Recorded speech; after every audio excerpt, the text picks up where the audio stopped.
क्या आपने कभी गौर किया है, जैसे ही आप नहाने जाते हैं अचानक पेशाब का दबाव बढ़ जाता है। कभी ऐसा लगता है कि अभी तक कुछ नहीं था, लेकिन जैसे ही पानी शरीर को छूता है पेशाब की इच्छा जाग जाती है।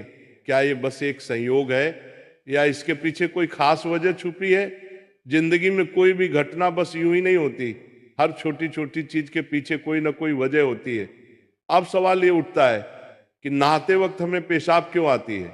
क्या ये हमारे शरीर की कोई कमजोरी है? क्या ये किसी बीमारी का संकेत है, या फिर ये दिमाग और शरीर के बीच गहरे रिश्ते की तरफ इशारा करता है? बस सोचो, अगर ये सिर्फ शरीर का एक सामान्य काम होता तो हर कोई इसे इतना गहराई से क्यों महसूस करता? नहाना सिर्फ साफ सफाई का मामला नहीं है। नहाना एक ऐसा प्रक्रिया है जिसमें शरीर, दिमाग और आपकी पूरी चेतना जुड़ी होती है। पानी, जिसे सबसे पवित्र तत्व माना जाता है, सिर्फ आपके शरीर को नहीं धोता, बल्कि आपके अंदर जमा थकान, तनाव और दबाव को भी धो देता है। और जैसे जैसे शरीर हल्का हो जाता है, उसका दबाव पेशाब के रूप में बाहर निकलता है। लेकिन ये तो बस सतह की बात है। असली कहानी इससे कहीं गहरी है, क्योंकि शरीर का हर अनुभव मन का भी अनुभव होता है और मन का हर अनुभव शरीर में उतरता है। तो जब आप नहाते हैं, ये सिर्फ एक जैविक प्रक्रिया नहीं है, ये आपके मन और शरीर के बीच एक बातचीत है। अब सोचो, जब पानी तुम्हारे शरीर को छूता है तो क्या होता है? तुम्हारी त्वचा के हर रोम छिद्र में हलचल मच जाती है, तंत्रिका तंत्र सक्रिय हो जाता है। ठंडक या गर्म पानी का एहसास दिमाग को ये बताता है कि शरीर को कुछ छोड़ने की जरूरत है, और उसका पहला तरीका पेशाब करना होता है। लेकिन ये पूरी सच्चाई नहीं है, क्योंकि अगर ये सिर्फ ठंडे पानी का असर होता तो फिर जब हम गर्म पानी से नहाते हैं तो ये क्यों होता? अगर ये सिर्फ मूत्राशय की वजह से होता तो नहाने से पहले ये क्यों नहीं होता, और पानी गिरते ही अचानक क्यों होता है? यही वो राज्य है जो लोगों को हैरान कर देता है। जैसे ही आप नहाना शुरू करते हैं, शरीर आराम की स्थिति में चला जाता है, और जैसे ही शरीर आराम करता है, सबसे पहले वो दबाव को रिलीज कर देता है। ये दबाव कभी पेशाब के रूप में दिखता है, कभी गहरी सांसों में, और कभी थकान के एहसास में। इंसान तब तक दबाव में रहता है जब तक वो खुद को छोड़ना नहीं सीखता। नहाना, पानी में डूबना, ये सब काम इसलिए अच्छे लगते हैं क्योंकि ये आपके अंदर के बोझ को हटा देते हैं। बस याद करो कि कभी गर्मी में जब तुम ठंडे पानी से नहाने बैठते हो तो पहला छींटा ही पूरा शरीर एक झटका महसूस करता है। उस झटके में शरीर कुछ देर के लिए नियंत्रण खो बैठता है, और नियंत्रण खोने से इच्छा पैदा होती है। अब आप सोचेंगे कि क्या ये हर किसी के साथ होता है? हाँ, लगभग हर किसी ने कभी न कभी इसे महसूस किया होता है। लेकिन फर्क ये है कि कुछ लोग इसे सामान्य समझकर भूल जाते हैं, और कुछ इसके पीछे छुपे राज की तलाश शुरू कर देते हैं। और जो तलाश शुरू करता है वो जिंदगी के असली ज्ञान के करीब पहुंच जाता है। क्योंकि यहाँ एक नाजुक बात छुपी है। पानी और पेशाब दोनों एक ही तत्व से बने होते हैं। जब जब पानी बाहर से शरीर को छूता है तो शरीर के अंदर पानी का तत्व भी प्रतिक्रिया करता है। यही प्रकृति का संतुलन है, ये एक अनुनाद है। शरीर और प्रकृति के बीच रिश्ता आईने जैसा होता है। जो कुछ बाहर होता है वो अंदर भी परिलक्षित होता है। तो जब बाहर का पानी तुम्हारे शरीर से मिलता है तो अंदर का पानी यानी पेशाब भी बाहर आने को बेचैन हो जाता है।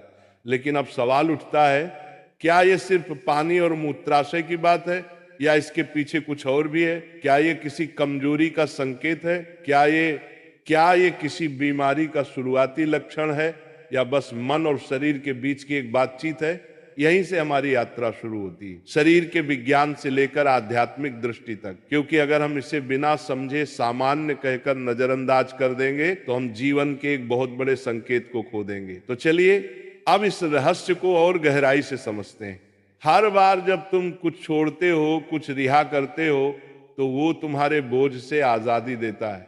लेकिन ध्यान रखना, ये सफर आसान नहीं होगा, क्योंकि जो दिखता है वो सच नहीं होता, और जो नहीं दिखता वो गहरा सच होता है। लेकिन सवाल यह है कि ऐसा क्यों होता है कि कुछ लोग इसे ज्यादा महसूस करते हैं और कुछ कम? यहां मनोविज्ञान की भूमिका आती है। मनोविज्ञान कहता है कि हमारा मन और शरीर गहराई से जुड़े होते हैं। जैसे ही मन आराम करता है, शरीर भी रिलीज होना चाहता है। इसे कैथारसिस कहते हैं। सोचो, जब तुम रोते हो तो कैसा महसूस करते हो? पहले तो भारीपन होता है, लेकिन रोने के बाद हल्कापन महसूस होता है। बिल्कुल ऐसा ही होता है, पेशाब आने में भी ऐसा होता है। ये एक तरह की साफ सफाई है, और नहाना भी ऐसी ही एक प्रक्रिया है जो आराम और तरोताजगी दोनों को जगाती है। इंसान लगातार दबावों के नीचे रहता है, तनाव, इच्छाएं, डर, गुस्सा, चाहत, ये सब अंदर जमा रहते हैं। जब आप नहाते हैं तो पानी सिर्फ शरीर को नहीं धोता, ये आपके दबावों को भी पिघलाता है। और जैसे ही दबाव कम होता है, शरीर से छोटे छोटे रिहाई के संकेत पहले निकलते हैं। मतलब पेशाब आने की इच्छा सिर्फ जैविक नहीं है, बल्कि मनोवैज्ञानिक भी है। ये इस बात की निशानी है कि जैसे ही आप आराम में, शरीर राहत चाहता है। पानी सिर्फ शरीर को साफ नहीं करता, ये आपके अवचेतन तक पहुंचता है, क्योंकि पानी का अस्तित्व बहुत गहरा है। आप मां के गर्भ में पानी से घिरे हुए पैदा हुए थे। आपके पहले अनुभव पानी से जुड़े होते हैं। इसलिए जब भी पानी आपको छूता है, आपका अवचेतन सक्रिय हो जाता है। इसीलिए नहाना इतना सुखद लगता है। इसीलिए पानी में डूबना, किसी झील या समुंदर के किनारे बैठना इतना आरामदायक होता है। और इसीलिए जब भी शरीर पानी से टच करता है तो वह तुरंत राहत चाहता है, क्योंकि ये उसकी सबसे पहली अनुभूति होती है। हर बार जब पानी तुम्हें छूता है तो गर्भाशय का अनुभव वापस आ जाता है। गर्भ में तुम पूरी तरह आराम में थे, कोई तनाव नहीं, कोई दबाव नहीं। पानी का माहौल और राहत पाने का एहसास ही वजह है कि नहाते वक्त पेशाब आना स्वाभाविक होता है। लेकिन अब एक सवाल बचता है, क्या नहाते वक्त पेशाब आने की इच्छा सिर्फ एक सामान्य रिफ्लेक्स है, या ये किसी बीमारी का संकेत भी हो सकता है? विज्ञान मानता है कि अगर ये बहुत बार होता है, बहुत ज्यादा तलब होती है, आप इसे कंट्रोल नहीं कर पाते, तो ये ओवर एक्टिव ब्लैडर या किसी और मेडिकल कंडीशन का संकेत हो सकता है। लेकिन अगर ये कभी कभार होता है तो ये बिल्कुल नेचुरल है, बिल्कुल सामान्य है। अब सोचो, क्या आपने कभी ध्यान दिया कि ये तलब तभी बढ़ती है जब पानी डाला जाता है? मतलब यहां ट्रिगर पानी है, और पानी सिर्फ शरीर को नहीं छूता, बल्कि दिमाग और सबकॉन्शियस को भी। तो असली सवाल यह है कि क्या आप इसे बस एक प्रॉब्लम मानकर नजरअंदाज कर देंगे, या इसे एक संकेत के रूप में लेंगे कि दोनों शरीर और मन को आराम चाहिए, हल्कापन चाहिए, आजादी चाहिए। हर तरह की रिहाई सिर्फ जैविक नहीं होती, ये आध्यात्मिक भी होती है। आपको छोटे छोटे रिहाई के मौके दिए गए हैं ताकि आप एक बड़े रिहाई की तरफ बढ़ सकें। पेशाब, आंसू, हंसी, ये छोटे रिहाई के तरीके हैं, लेकिन ध्यान सबसे बड़ी रिहाई है। मतलब अगर आप समझ पाओ कि इच्छा क्यों आती है, तो ये सिर्फ एक शारीरिक अनुभव नहीं रहेगी, बल्कि ध्यान की तरफ एक कदम बनेगी।